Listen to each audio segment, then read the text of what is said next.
Walker Bush yang sekarang ini. Nah, salah satu yang paling unik adalah Ronald Reagan, latar belakangnya aktor. Yang kau dipikir siapa dia bisa jadi presiden? Jimmy Carter seorang petani kacang, siapa dia? Dan banyak lagi yang lain. Maka setiap orang yang sadar akan backgroundnya, lalu bisa jadi seperti orang penting itu, maka dia akan berkata seperti Daud, siapakah aku dan siapakah keluargaku ini, sehingga engkau membawa aku sedemikian. Bayangkan, anak tertolak, anak gembala yang maunya cuma suruh mati saja, papanya kejam sekali pada anak ini. Ayat 19. Dan hal ini, nah ini yang penting, hal ini masih kurang di matamu ya Yahweh Tuhan. Masih kurang. Daud sadar, enggak berhenti sampai aku saja. Apa yang kau buat itu. Maka itu orang tua. Dimanapun juga yang namanya orang tua. Kalau mereka berhasil, pasti punya kerinduan. Kiranya anak-anak kami juga berhasil. Betul tidak? Kalau seorang mekanik yang bisa sukses, maka tidak salah kalau orang tuanya mengharapkan kamu juga jadi mekanik kalau anak itu lagi. Wajar. Daud juga begitu, dia sadar. Hal ini masih kurang di matamu ya Yahweh Tuhan. Sebab itu engkau telah berfirman juga tentang keluarga hambamu ini. Suami-suami, ayah-ayah, mari kita mendengar firman Tuhan juga yang dikatakan kepada kita para pemimpin keluarga. Saya ulangi. Sebab itu engkau telah berfirman juga tentang keluarga hambamu ini. Enggak main-main. Dalam apa? Ayo baca, dalam apa? Masa yang masih jauh. Dan telah memperlihatkan, saya mau tambahkan, kepadaku destiny atau tujuan serentetan manusia yang akan datang itu ya Yahweh Tuhan.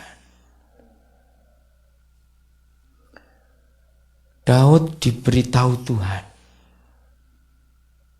dalam masa yang masih jauh ada serentetan manusia.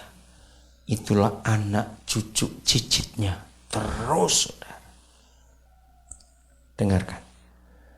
Pada saat itu juga ternyata Daud sudah lihat Yesus dalam serentetan keturunannya itu. Dia lihat Yesus di situ. Kalau kita hitung di Matius, dari Daud sampai Yesus itu ada 28 generasi. Dia bisa melihat itu. Tadi salah seorang yang menerangkan di Independent Soul itu bagus. Dia berkata gini, buat anak-anak sulit untuk membayangkan berapa ratus tahun. Tapi dia hitung, jadi dari 1776 sampai 2006 ini ternyata 9 generasi. Dia hitung begitu. Jadi dia nerangkan, karena banyak anak-anak sekolah juga, ini kalau dihitung mundur ada 9 kakek di atasmu. Dari yang pertama dirikan negara ini 9. Hebat sekali. Berbahagialah setiap kita kalau Tuhan berbicara kepada kita, termasuk kalian belum menikah.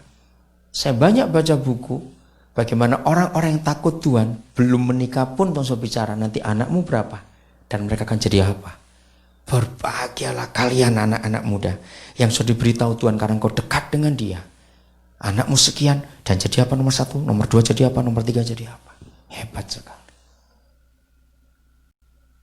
Maka 3 perintah tadi, penuhilah bumi, taklukkanlah itu, kuasailah, itu akan terjadi. Betul nggak? Kalau ini urutannya akan terjadi. Dan itulah orang-orang hebat yang akan memenuhi bumi ini. Maka itu yang belum menikah, yang belum kawin, awas kamu jangan salah kawin dalam nama Yesus. Kalau kamu salah kawin, kamu ngemut silet. Ingat kata-kata itu. Orang yang salah kawin itu artinya pakai sepatu tapi di kaki kirinya ada kerikilnya, nggak bisa dikeluarkan. Apa itu salah kawin? Kawin dengan orang yang salah. Seharusnya tetangganya, cuma kamu kecepatan ambil tetangganya lagi, maka itu salah. Maaf ini. Jadi yang sudah terlanjur menikah, teruskan. Karena nggak ada pertobatan dalam perkawinan. Lanjut sampai selesai, Yesus datang nanti. Minta anugerah Tuhan supaya silatnya itu nggak ngelukai mulut. Supaya kerikil di kaki tidak melukai kaki. Minta anugerah Tuhan, kita boleh berjalan dengan baik. Jadi ini yang Tuhan ingin dalam pernikahan kita, anak-anak kita. Pasti Tuhan akan bicara kepada kita. Didik anak-anak itu. Yang terakhir saudara, kalau kawinnya salah, maaf, lahirnya salah juga, Tuhan bisa buat tetap rencana kekalnya. Ini yang terakhir. Hakim-Hakim 11.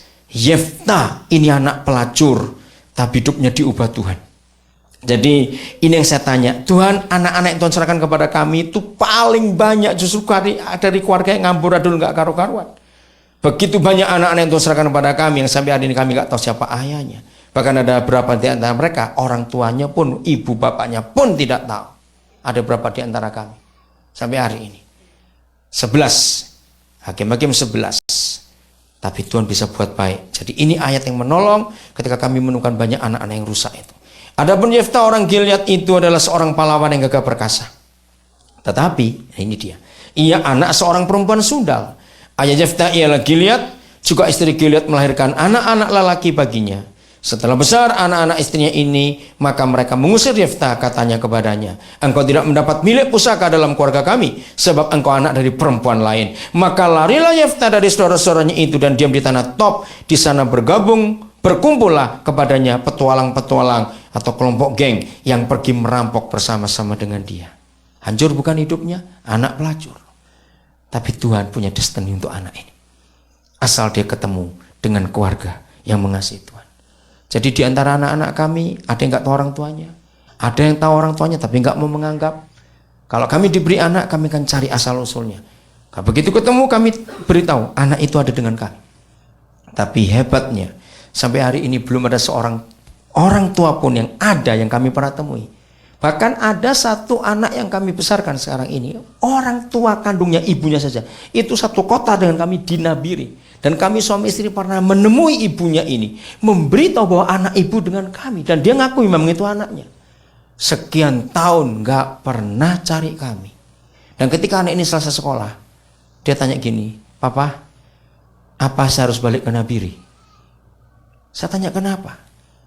Karena kalau saya ke Nabire nanti ketemu ibu saya harus ngomong apa? Aduh, saya bisa merasakan hatinya. Akhirnya dia balik ke Nabire. Sekian tahun dengan kami di Nabire, ibunya pun gak pernah cari. Dan dia pun gak pernah datang kepada ibunya. Pada satu kota, dan Nabire itu kota kecil. Ini salah satu contoh. Sekarang dia sedang berhubungan dengan seorang anak dari Makassar. Saya sudah ketemu orang tua anak perempuan itu. Dan saya begitu senang. Bagaimana destiny anak ini. Tuhan pakai dia luar biasa. Ada anak yang kami asuh, ditemukan satu keluarga di tong sampah di Monas, lapangan Monas. Ketika hari itu dua orang ini lagi jogging. Si istri dengar suara bayi. Lalu di perempuannya bicara. Tapi dia kok nggak ada orang, sepi Monas. Itu berapa? Anak ini 22 tahun. Dia ngomong sama suaminya, kamu dengar? Enggak, coba. Oh iya, tapi kok nggak ada orangnya. Lalu mereka cari di mana sumber suara. Dari tong sampah, dan bayi ini dimakan semut, saudara. Diambil, laporkan polisi. 3 hari nggak ada yang ngakui, suruh ngerawat. Saya temukan anak ini di Denpasar berapa tahun yang lalu di panti asuhan. Roh Kudus bilang kepada saya, ambil anak itu. Lalu saya selidiki, lalu saya bawa, saya panggil, saya dekati orang itu. Saya bilang, boleh saya ambil alih, silakan. Sekarang satu anak lagi, saya ngambil S2 di Tarumanegara untuk manajemen pendidikan. Ini lebih gila lagi. Menurut dia bilang 10 keluarga pernah ngasuh dia. Dan waktu saya lihat periksa rapot SD, SMP, SMA-nya, tanggal lahir, tempat lahir beda semuanya. Nama orang tua beda juga. Lalu kamu ini anak siapa? Justru kamu, saya nggak tahu. Dan waktu bergabung dengan kami, langsung saya urusan akta lahir. Dan dia sudah nggak punya siapa-siapa. Sekarang mau master, mau selesai. Nanti Agustus dia akan wisuda. Dia akan menjadi ahli dalam kurikulum untuk sekolah-sekolah kami di Papua. Jadi itu anak-anak yang kami asuh punya destiny yang luar biasa. Saya bisa cerita banyak, ratusan tentang mereka. Maka itu doakan supaya buku itu segera keluar untuk kemuliaan Tuhan. Karena mereka akan mewawancari masing-masing anak itu. Bagaimana hidup mereka berubah setelah ketemu kami. Dan gak semuanya Kristen. Gak semuanya Kristen. Sekarang tinggal dengan kami di Jakarta ada 2 orang Islam dari Banten, asli orang Banten. Masih sholat tiap hari, saya gak pusing. Yang penting mereka mau dengar kalau saya bicara. Satu hari kebenaran akan memerdekakan mereka. Itu urusan mereka nanti. Saya gak mau memaksa mereka. Roh Kudus akan menolong kita. Untuk anak-anak kandung juga kita arahkan mereka. Bagi yang gak punya anak atau yang belum punya anak dalam pernikahan, jangan kecil hati. Roh Kudus akan menolong saudara. Mari kita menghampiri Tuhan. Ingat 3 perintah tadi. Penuhilah bumi, taklukkanlah, dan kuasai. Betapa hebat kalau anak-anak kita akan